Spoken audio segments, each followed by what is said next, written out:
Le mouvement extrémiste associé à Donald Trump perd rapidement du soutien en Caroline du Nord, un État qu'il avait réussi à conquérir en 2024, mais qui montre aujourd'hui des signes évidents de lassitude.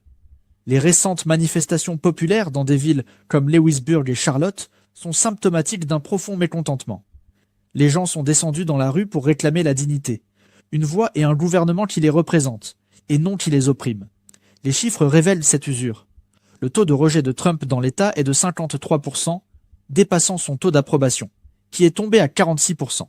Et dans les intentions de vote pour la législature locale, les démocrates sont en tête avec 47% contre 43%, remettant en cause le contrôle conservateur qui prévalait dans la politique de l'État. Mais qu'est-ce qui se cache derrière cette révolte croissante ? C'est simple, les attaques constantes contre la population elle-même.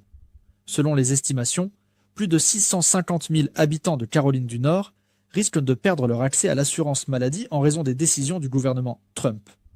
De plus, environ 125 000 emplois sont directement menacés. Le revenu moyen des familles en ressent déjà les effets, avec des coûts supplémentaires dépassant 1 700 $ par an, résultant de politiques tarifaires désastreuses et incohérentes.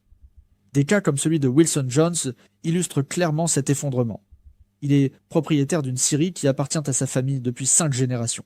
Jones, qui a voté pour Trump en croyant à ses promesses de protection de l'industrie locale, voit aujourd'hui son entreprise au bord de la faillite. Les droits de douane imposés aux pays partenaires ont durement touché son activité et, selon ses propres termes, le « jour de la libération » promu par Trump ne l'a libéré que d'une seule chose, son gagne-pain. Et cette histoire se répète dans tout l'État.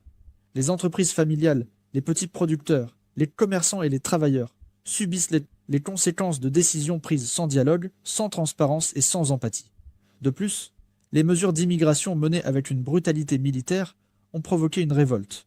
L'opération baptisée Charlotte Web est menée de manière agressive dans les zones urbaines et rurales de Caroline du Nord, touchant des personnes qui vivent dans le pays depuis des années, qui ont fondé une famille, qui paient des impôts et qui font partie du tissu social des communautés. Au lieu de se concentrer sur les criminels dangereux, les agents d'immigration font irruption dans les restaurants, les usines, les fermes et les chantiers de construction. Des personnes innocentes sont abordées avec des tactiques militaires, soumises à des situations de panique, impliquant souvent l'utilisation de gaz et d'armes lourdes. C'est une violence qui engendre la peur, qui fracture le tissu social et qui bafoue la dignité humaine. L'indignation s'est particulièrement emparée de régions telles que le comté de Mecklenburg, où les habitants rapportent se sentir traités comme des ennemis dans leur propre foyer. Le sentiment d'insécurité s'intensifie chaque jour. Parallèlement à ce scénario, une lutte décisive pour le Sénat de l'État est en cours. D'un côté, l'ancien gouverneur et ancien procureur général Roy Cooper, représentant une proposition plus centrée, recueille aujourd'hui 47% des intentions de vote. De l'autre côté, le républicain Michael Whatley, directement lié à l'aile la plus radicale du parti. Whatley a même déjà dirigé le comité national républicain et a été désigné par Trump pour gérer les conséquences de l'ouragan Helen, un poste qui, selon les critiques, a davantage servi de tribune politique que d'aide effective à la population touchée. La lenteur dans le transfert de l'aide fédérale à la région touchée par l'ouragan est un autre exemple de cette négligence. L'administration Trump a entravé et retardé l'octroi de ressources essentielles, aggravant ainsi la souffrance de ceux qui en ont le plus besoin. Cet ensemble de facteurs, démantèlement des protections sociales, augmentation du coût de la vie, répression contre les immigrants et négligence face aux catastrophes naturelles, alimente le sentiment de trahison que tant d'habitants expriment aujourd'hui. La Caroline du Nord prend conscience que le discours de grandeur cache un projet d'exclusion, d'instabilité et d'abandon. Les habitants de cet État ne sont plus disposés à accepter des promesses vides, ni à applaudir des politiques qui les appauvrissent, les marginalisent et les exposent à des risques. La lutte pour une véritable justice, la dignité et la reconstruction commence par un refus catégorique d'accepter davantage de recul. L'un des plus fervents défenseurs de la politique tarifaire actuelle du pays continue d'affirmer que ces mesures ont rendu les habitants de Caroline du Nord plus prospères. Il affirme que les agriculteurs, les petites entreprises et les fabricants locaux ont récolté les fruits d'une politique commerciale ferme et nationaliste, alors que la réalité sur le terrain raconte une toute autre histoire. Pendant ce temps, des régions comme l'ouest de la Caroline du Nord sont confrontées à de graves difficultés après des catastrophes naturelles. La reprise après l'ouragan qui a dévasté des zones entières a été lente, marquée par des retards inexplicable dans le déblocage des fonds d'urgence et par l'absence d'action efficace de la part des responsables, chargés de diriger les efforts de reconstruction. Les habitants de villes comme Black Mountain et Swannanoa se sont mobilisés pour dénoncer cette négligence. Beaucoup rapportent n'avoir reçu aucune visite, ni aucun contact de la part du responsable fédéral qui devrait diriger la reconstruction de la région. Avant de continuer, je dois vous demander quelque chose qui pourrait tout changer. Si vous aussi vous pensez qu'il est temps de faire entendre votre voix contre l'autoritarisme, laissez un commentaire ci-dessous. Écrivez « Assez de silence ». Oui, juste cela. Mais cette phrase porte le poids de millions de personnes qui refusent d'accepter les abus, les reculs et les mensonges comme une normalité. Votre commentaire fait une réelle différence. En plus de soutenir mon travail et le journalisme indépendant, il diffuse cette vidéo à des milliers de personnes qui n'ont pas encore entendu parler de ce qui se passe, renforce cette communauté qui résiste et envoie un message que personne ne pourra ignorer. Alors, si vous êtes avec nous jusqu'à présent, commentez. Assez de silence. Montrons qu'il existe encore des citoyens prêts à défendre la vérité, quoi qu'il en coûte. Des revendications simples, telles que la réouverture des bureaux de postes locaux ou la restauration de tronçons routiers essentiels, restent sans réponse, tandis que la population doit faire face à la boue, aux nids de poules et à l'isolement. La nomination de certains agents politiques à des fonctions aussi critiques a été considérée par beaucoup comme une simple récompense partisane, ignorant les besoins urgents de milliers de familles touchées par les catastrophes. Les personnes proches du pouvoir affirment que tout est en train d'être résolu, que l'aide est arrivée, que l'économie se porte bien, mais les faits indiquent le contraire. Pendant ce temps, les personnalités politiques locales continuent d'essayer de minimiser les impacts. Lorsqu'on les interroge sur le retard dans l'arrivée des ressources, elles préfèrent renforcer le discours selon lequel les États devraient avoir plus de contrôle sur la gestion des catastrophes, même si de nombreuses communautés attendent toujours une aide essentielle plus d'un an après la tragédie. La crise ne se résume toutefois pas à une réponse inefficace aux catastrophes. La réalité quotidienne de milliers de familles de Caroline du Nord est marquée par l'augmentation du coût de la vie, la hausse des prix des denrées alimentaires et un sentiment constant d'abandon de la part des autorités fédérales. Des mesures, telles que les tarifs imposés au nom de la protection économique, ont, dans la pratique, pénalisé le consommateur lambda, qui paie plus cher tout en entendant dire que tout va mieux. La course au siège du Sénat a mis en évidence ces contradictions.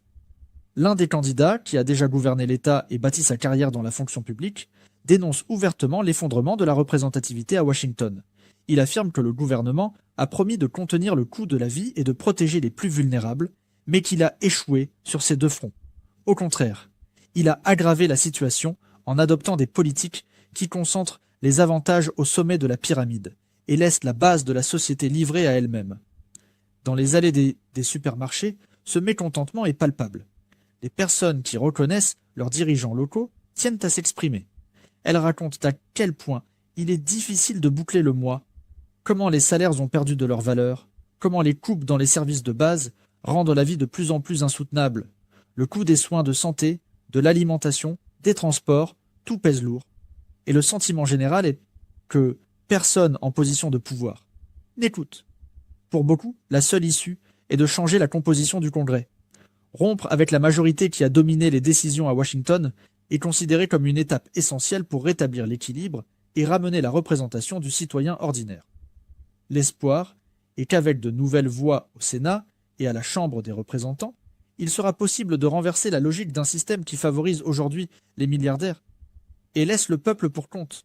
Le parcours des dirigeants locaux qui se sont battus pour la stabilité fiscale, la valorisation des enseignants et des politiques publiques efficaces montre qu'il est possible de faire autrement. Les gouvernements qui équilibrent les budgets et donnent la priorité à la population montrent que le problème n'a jamais été le manque de ressources, mais plutôt le choix de l'endroit et des personnes avec lesquelles les dépenser. La Caroline du Nord, comme d'autres États américains, ne demande pas de miracle. Elle exige le respect. Elle exige que les engagements pris soient respectés, que les promesses faites ne soient pas abandonnées à la première difficulté. Elle exige que la politique redevienne un instrument de transformation, et non un jeu de vanité, de faveurs et de slogans creux. Le point décisif a été d'impliquer la communauté, les dirigeants locaux, les forces de sécurité, les représentants des comtés conservateurs et les entrepreneurs ont commencé à faire pression sur leurs propres parlementaires. Le résultat a été que l'expansion a finalement vu le jour. Aujourd'hui, plus de 675 000 personnes ont accès à une assurance maladie, dont beaucoup pour la première fois de leur vie. Mais aujourd'hui, nous voyons des forces à Washington tenter de revenir sur ces avancées. C'est pourquoi cette élection est si importante. L'un des sénateurs actuels, allié du parti adverse, a même admis en séance plénière qu'il était perdu. Comment vais-je expliquer aux électeurs de Caroline du Nord que j'ai voté contre quelque chose qui venait de leur garantir la santé? La politique doit être au service des citoyens. Cela signifie écouter, dialoguer et surtout agir. Je crois que l'expérience que j'ai acquise en tant que gouverneur peut être mise à profit au Sénat, car je sais comment transformer les intentions en actions. Et c'est ce type de leadership qui fait défaut. Pendant ce temps, mon adversaire s'obstine à brosser un tableau irréaliste de la situation. Il affirme que l'État vit une période faste, que tout va bien, et que les gens prospèrent comme jamais. Mais ceux qui vivent dans la réalité savent que ce n'est pas le cas. Il suffit d'aller au marché, d'observer les prix, ou d'écouter le désespoir de ceux qui doivent cumuler 2 emplois pour payer le strict nécessaire. L'économie réelle n'apparaît pas dans les discours tout près. Ce même adversaire a fait carrière comme lobbyiste dans le secteur des carburants et a une longue expérience dans les cercles politiques de Washington. Il est trop éloigné de la réalité des familles. D'ici, il a été choisi directement par l'ancien président pour occuper un siège au Sénat. Et nous savons qu'il suivra exactement le script qui lui sera remis. Pendant ce temps, ils essaient de convaincre la population que tout va bien. Mais les gens ressentent le contraire dans leur chair. La vérité est que ce sera une lutte difficile. Mais c'est une bataille que nous devons gagner. Les habitants de Caroline du Nord méritent quelqu'un qui se batte pour eux, et non pour des intérêts cachés ou de grands donateurs. Cependant, il faut rappeler que cela fait plus de 15 ans qu'un démocrate n'a pas été élu sénateur fédéral dans cet État. Au cours des 40 dernières années, il n'y en a eu que 2. Il existe effectivement une résistance historique à l'élection de démocrates à ces postes. Mais je crois sincèrement que cette fois-ci les choses peuvent changer. Mais pour que cela se produise, nous avons besoin de nous mobiliser. Nous avons besoin que chaque personne qui croit en ce changement s'implique, s'engage, participe. Cette élection devrait être l'une des plus coûteuses de l'histoire, avec des sommes astronomiques dépensées par des groupes extérieurs et des fonds qui ne veulent pas voir ce siège entre les mains de ceux qui représentent la majorité. Mais nous avons quelque chose de plus puissant que l'argent. La force des personnes qui veulent un État plus juste, plus humain et plus sain. Ce siège au Sénat doit être conquis. Et nous allons nous battre pour l'obtenir. Non pas pour un parti, mais pour tous ceux qui croient encore que la politique peut et doit améliorer la vie réelle des gens. Oui, la lutte politique est intense. Mais lorsque les élections seront terminées et que les représentants prendront leurs fonctions, il faudra dépasser les barrières idéologiques et rechercher le dialogue. L'une des premières mesures que je prendrai sera de contacter certains membres de l'autre parti pour leur dire « Regardez autour de vous, l'équilibre des pouvoirs dans notre nation est compromis. Le pouvoir exécutif est entre les mains d'un seul parti, et pire encore, sous l'influence directe d'une seule personne.